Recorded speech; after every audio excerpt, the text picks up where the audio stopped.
सोचो एक ऐसी गेम जहां जीत का मतलब है करोड़ों का इनाम और हार का मतलब सीधा मौत। आज की इस वीडियो में हम बात करने वाले हैं दुनिया की सबसे डेडली गेम स्क्विड गेम के बारे में। तो कहानी की शुरुआत में हमें एक आदमी सियोंग दिखाया जाता है और आज उसकी बेटी का बर्थडे था, इसलिए उसकी माँ उसे कुछ पैसे देती है ताकि वो अपनी बेटी के बर्थडे पर उसे कुछ गिफ्ट दे सके। लेकिन गिफ्ट देने के लिए वो पैसे बहुत कम थे, इसलिए उसके दिमाग में एक आइडिया आता है और वो अपनी माँ का ATM कार्ड चुरा लेता है। उसके बाद वो अपनी माँ के बैंक अकाउंट से सारे पैसे निकाल लेता है और पूरे पैसे सीधे एक गेम हॉर्स राइडिंग में लगाकर वो गेम खेलता है और वो इस गेम से पूरे 4 मिलियन वन जीत जाता है। अब जैसे ही वो गेम जीत कर बाहर खड़ा ही था कि तभी उसके पीछे बहुत सारे लोग पड़ जाते हैं, इसलिए सियोंग अपनी जान बचाकर वहाँ से भाग निकलता है। लेकिन जैसे तैसे करके वो उसे पकड़ लेते हैं। सियोंग ने बहुत सारे लोगों के पैसे उधार लिए हुए थे, इसलिए वो उससे अपना उधार लेने के लिए बहुत मारते हैं। इसी दौरान सियोंग उन्हें पैसे देने के लिए अपनी जेब चेक करता है तो उसकी जेब फटी हुई थी और उसकी जेब में 1 रुपया भी नहीं था। सियोंग को याद आता है कि जब वो इन लोगों से बचकर भाग रहा था तो वो एक लड़की से टकरा गया था जिसने उसकी जेब काट ली थी। यहाँ सियोंग के पास पैसे नहीं थे, इसलिए सियोंग कहता है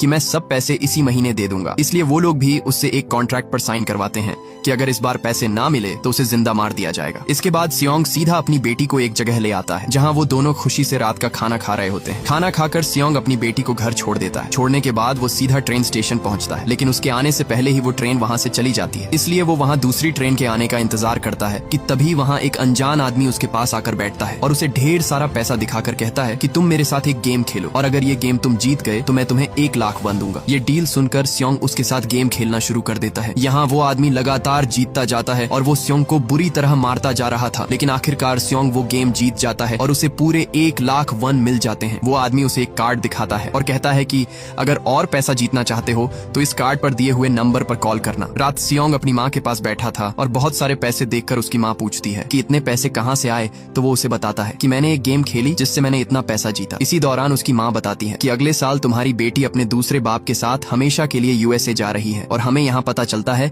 कि सियोंग की तलाक हो चुकी है। उसके पास पैसे न होने की वजह से उसकी बीवी ने उसे छोड़ दिया। उसकी माँ उसे बताती है कि अगर तुम कोर्ट में ये साबित कर दो कि तुम्हारे पास बहुत पैसे हैं तो तुम अपनी बेटी को अपने पास रख सकते हो। सियोंग भी हर हाल में अपनी बेटी को पास रखना चाहता था, लेकिन उसे पैसों की बहुत जरूरत थी, इसलिए वो उसी रात उस कार्ड पर दिए गए एक नंबर पर कॉल करता है। उसके बाद सियोंग के पास एक गाड़ी आकर रुकती है और जैसे ही वो उसके अंदर बैठता है तो गाड़ी के अंदर गैस छोड़कर उसे बेहोश कर दिया जाता है। जब सभी की आंख खुलती है तो वो एक बेस में होते हैं जहाँ पूरे 456 लोग थे और सभी का सूट एक जैसा था, मतलब कि सभी प्लेयर थे और सभी प्लेयर्स को 24 घंटे मॉनिटर किया जा रहा था। इस गेम का होस्ट एक आदमी था जो कि फ्रंट मैन था। उसके बाद सियोंग एक बूढ़े आदमी से मिलता है जो कि प्लेयर नंबर 1 था। उसे ब्रेन ट्यूमर बीमारी थी। वो उसे बताता है कि मेरे पास कुछ ही दिन है, इसलिए मैं अपनी जिंदगी का आखिरी समय यहाँ इस गेम को खेल कर गुजारना चाहता हूँ। इसी दौरान 2 प्लेयर आपस में लड़ रहे होते हैं जिनमें एक लड़की साइब्योक थी और लड़का संग था। यहाँ संग उसे बुरी तरह मार रहा था।